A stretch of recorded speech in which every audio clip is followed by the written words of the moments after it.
সবাই মরে যাবো, আমরা সবাই, কেউ থাকবো না। এই পৃথিবী থাকার জায়গা নয়। কিয়ামতের সময় আল্লাহ তাআলা মালাকুল মাউতকে বলবেন, সবার রূহ কবজ করে ফেলো, সবার, কেউ থাকবে না, সবার রূহ কবজ হয়ে যাবে। আল্লাহ মালাকুল মাউতকে বলবেন, মালাকুল মাউত কি অবস্থা? বলবে সব শেষ। মাইয়াব্বা, কে বাকি? মালাকুল মাউত বলবে জিনেরা বাকি, যাদেরকে দেখা যায় না। আল্লাহ বলবেন জিনদেরকেও শেষ করে ফেলো, রূহ কবজ করো। মালাকুল মাউত আজরাইল জিনদের রূহ কবজ করবে। আল্লাহ এবার জিজ্ঞেস করবে, ইয়া মালাকুল মাউত আখবিরনি মাইয়াব্বা, এবার বলো আর কে বাকি? মালাকুল মাউত বলবে, আল্লাহ মানুষগুলো সব শেষ, জিনগুলাও শেষ, এবার বাকি ইবলিস শয়তান, কে বাকি? ইবলিসরেও শেষ করো, ইবলিসও শেষ। আল্লাহ আবার জিজ্ঞেস করবেন, ইয়া মালাকুল মাউত মাইয়াব্বা, আর কে বেঁচে আছে বলো? মালাকুল মাউত বলবে, আল্লাহ আপনার কথা অনুযায়ী পৃথিবীর সব মানুষের রূহ কবজ করলাম, সব জিনদের রূহ কবজ করলাম, ইবলিসের রূহ কবজ করলাম, এখন আছে শুধু ফেরেশতা। আছে কারা? যাও ফেরেশতাদের রূহ কবজ করো, ফেরেশতাদের রূহ কবজ হয়ে যাবে। এবার আল্লাহ জিজ্ঞেস করবেন, ইয়া মালাকুল মাউত আখবিরনি মাইয়াব্বা। মালাকুল মাউত বলবে, আল্লাহ আপনার কথা মতো ধরে ধরে সব শেষ, ফেরেশতাও শেষ, চারজন ছাড়া। কয়জন ছাড়া? জোরে বলেন, কয়জন ছাড়া?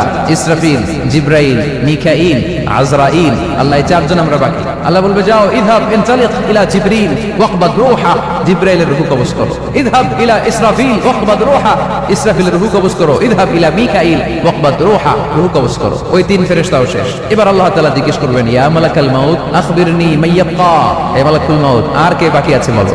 মালাকুল মাউত বলবে, আল্লাহ আপনার কথা মতো মানুষগুলো শেষ, জিনগুলো শেষ, ইবলিস শেষ, আমার বাকি তিন ভাই ইসরাফিল, মিকাইল, জিবরাইলও শেষ, শুধু আমি, শুধু আমি। আল্লাহ বলবেন, কেউ নাই?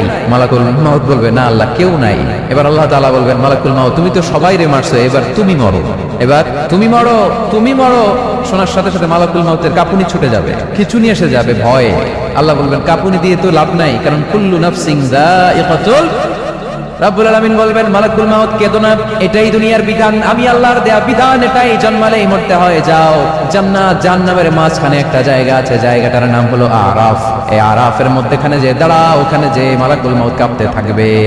মালাকুল মাউত বলবে, আল্লাহ সৃষ্টির শুরুতে যদি জানতাম, সৃষ্টির শুরুতে যদি জানতাম সবাইকে মৃত্যুদান করার পরে, রূহ কবজ করার পরে আমাকেও মরতে হবে, তাহলে এই কঠিন দায়িত্বের ব্যাপারে আপনার কাছে ক্ষমা চাইতাম।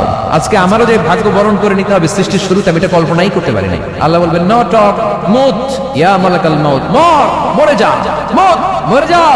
বলার সাথে সাথে মালাকুল মাউত এক বিকট চিৎকার হাঁকিয়ে মরে যাবে। মালাকুল মাউতের চিৎকারটা সেদিন এত ভয়ঙ্কর হবে, বিষ্ণু ঈসা ইসলাম বলেন, ওই চিৎকারের আওয়াজ যদি পৃথিবীর মানুষেরা কান দিয়ে শুনতে পেত, তাহলে কিয়ামত সংঘটিত হওয়ার জন্য আলাদা করে ইসরাফিলের সিঙ্গার প্রয়োজন হতো না। ওই চিৎকারের আওয়াজে প্রতিটা মানুষ কানের পর্দা ফেটে ওই জায়গায় লাশ হয়ে পড়ে যেত।